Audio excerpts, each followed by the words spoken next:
know something. Hi, good evening. Welcome to Final Exhibitions.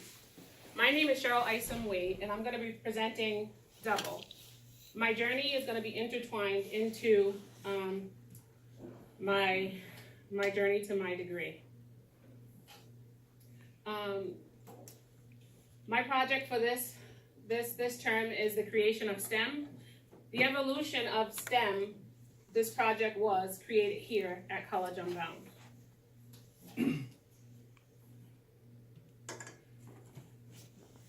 Who has Cheryl been on this journey to her degree? How'd you get those pictures? I'm a mother and I'm a grandma. The reason why grandma is spelled that way because I'm not old enough, so my grandson calls me Ma. I have a 24-year-old daughter, I have a 22-year-old daughter, I have a 16-year-old daughter, and an 11-year-old daughter. And my son shines, his name is Kamari, he's 2. I am also a wife. I got married July 3rd of 2016, and Augustine gets full credit, well not full credit, it's my credit, but Augustine gets a lot of credit for the person that I stand before you as. My journey to college through College Unbound has been an on and off process until actually getting rooted into a solid relationship, which gave me that full-time support that was needed. I am also a supervisor and a mentor. I was previously the Director of Youth Services at West End Community Center. I am currently the site coordinator, the site manager for College Crusade. So I work with middle school children and high school children throughout the state of Rhode Island. I am a station-based coordinator, a consultant, and a facilitator with all things connected to STEM. I am also DOS certified, which means Dimensions of Success. I sit on the board at West Elmwood Housing Corporation, and I am a youth mentor at church. Oof. My journey as a student. So I began this journey through College Unbound after completing my first Gateway course with Debbie Suggs. I started this journey back in 2015. I took my first Gateway course, and I am actually the last one in Deb's cohort to graduate. I started College Unbound in 2016. And being out of college, I started my journey at URI. And being out of college for almost 11 and a half years and coming back, and technology being what it is back then, I was a little rusty. And in my first term here, the supports that were needed to be an online student were not discussed, explained, nor demonstrated. So unfortunately, I learned the hard way with the advisor that I had. I wound up flunking out of my first Cornerstone class.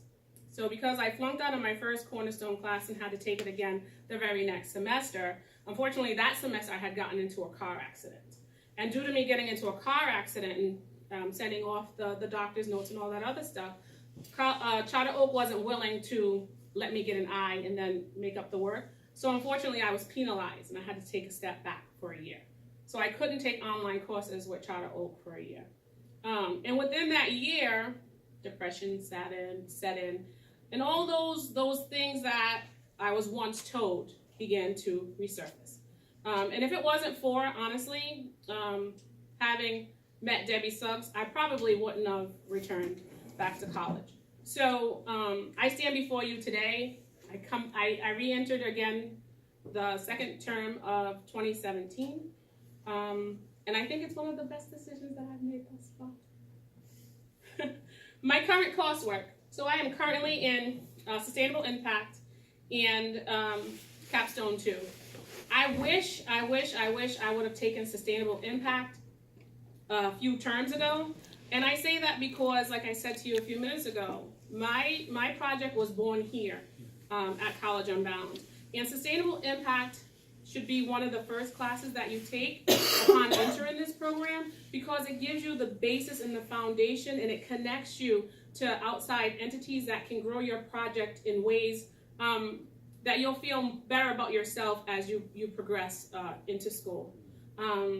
Capstone 2 is it's an easy class, but it's given me the format and the process to correctly pilot my program program or complete proposals and meetings, my goal, as you've probably heard before, is to partner with one or two departments within the city of Providence.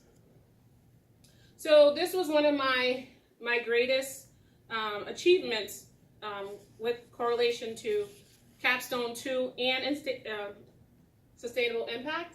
And the awesome thing about taking these two classes simultaneously is that they supported each other in growing my project. So what you can see, or I hope that you can see, is this is what you've probably heard me speak of a project overview, which each one of my staff fills out. It's double-sided, that connects to everything that we do, connected to STEM, which is science, technology, engineering, and math. And my program also has a social-emotional component added to it. And there's really no wrong way to complete this paperwork. It's fully led by the staff.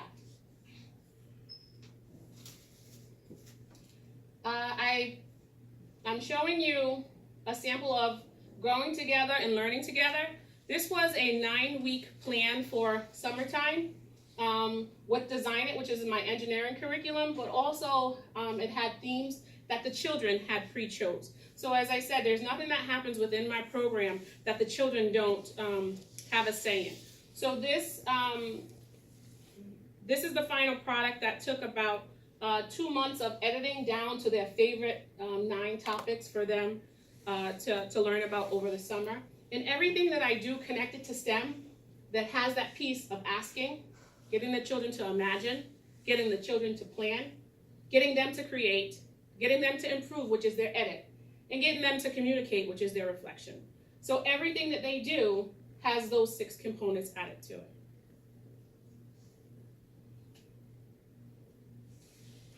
So as I said, I started my journey, I ended and I came back.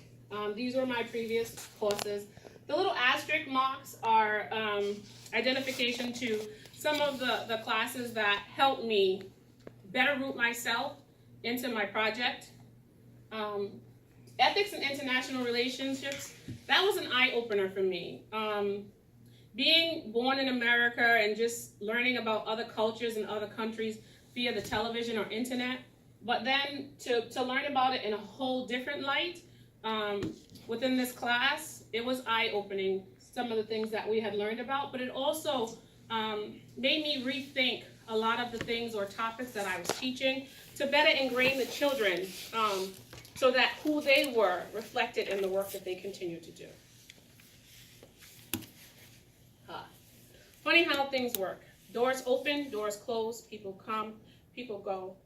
But no matter what, continue to grow. You continue to hustle, you continue to fight.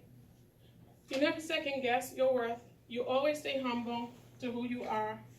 And when you least expect it, God sends you exactly what you've been waiting for. Mm-hmm. Amen. I tear up to you today because this reminds me so much of what my mother used to tell me as a young girl growing up. I am one of 5 children. I am my mother's only daughter. I lost my mom when I was 18, and this is my daily reminder.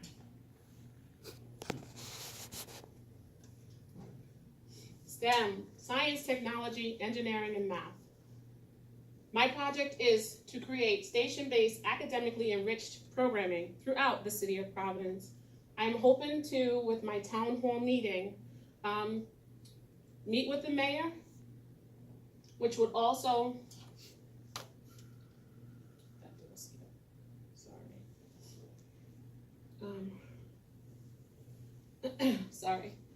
meet with the mayor of Providence to go over the importance of adding STEM curriculum to the drop-in programs in the city of Providence.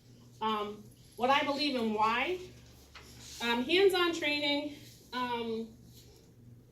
for these inner city children, I feel, is imperative.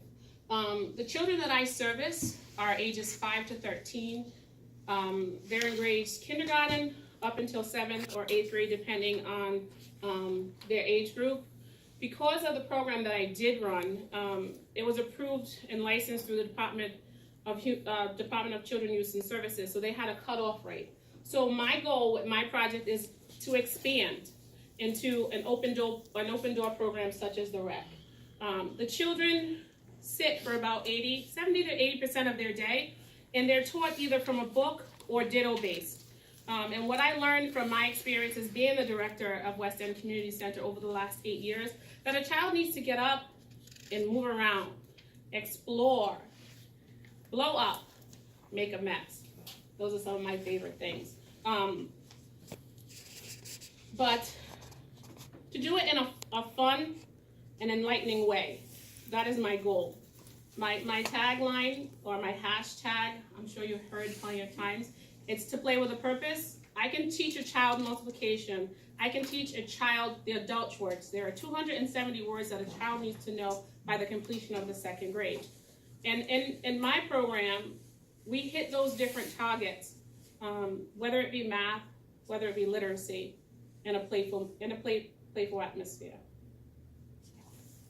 So the goal for my class for Sustainable Impact is to host a town hall meeting. Unfortunately, because the main person that needs to be at the table is Mayor Eloza, and his schedule being so packed, I wasn't able to get in to have a meeting with him by the completion of this class. But I successfully harassed myself into a meeting on June 12th. When I tell you to call the City of Providence to try and get to the mayor's office, and they direct you to this office, to this office, to this office, it can be discouraging, but at the end of the day, I had to think about what my goal was, and that was what gave me the energy to move forward. So because I didn't get through on the phone, I actually walked into City Hall and still went from office to office to office until I had bumped into a family member. My cousin Shondell Bernie Speaks works at City Hall, and she made it her personal mission after me explaining to her why I was there in the goal to hopefully add to their summer programming, and if not the summer program because we were at a time constraint, then going into the fall programming, how could I better assist the City of Providence students? And another one of my motivations to keep me going is success in life comes when you simply refuse to give up. With goals so strong that obstacles, failures, and loss only act as motivation.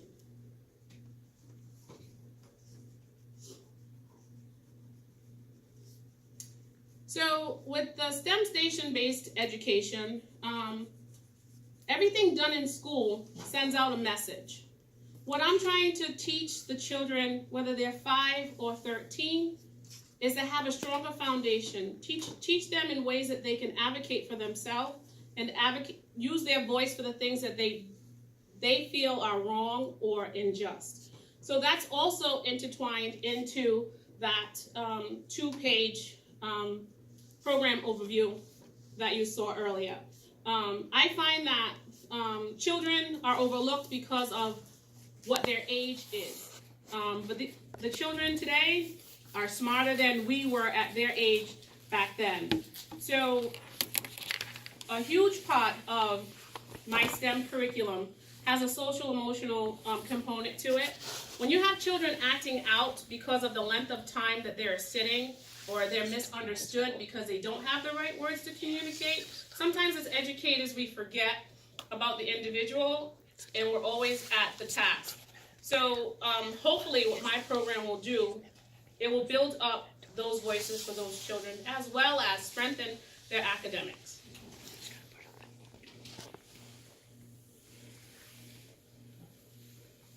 How to change the world? Education must be not only a transmission of culture, but also a provider of alternative views of the world and a strengthener of skills to explore them.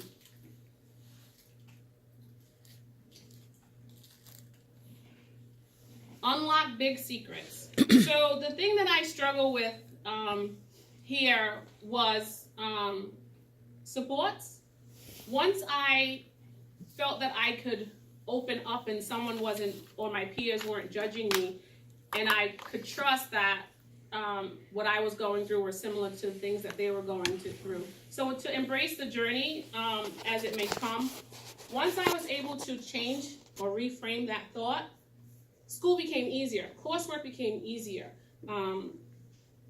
things began to flow. How to be successful? It's simple. Reframe the thought and stop embracing failings. That's my journey.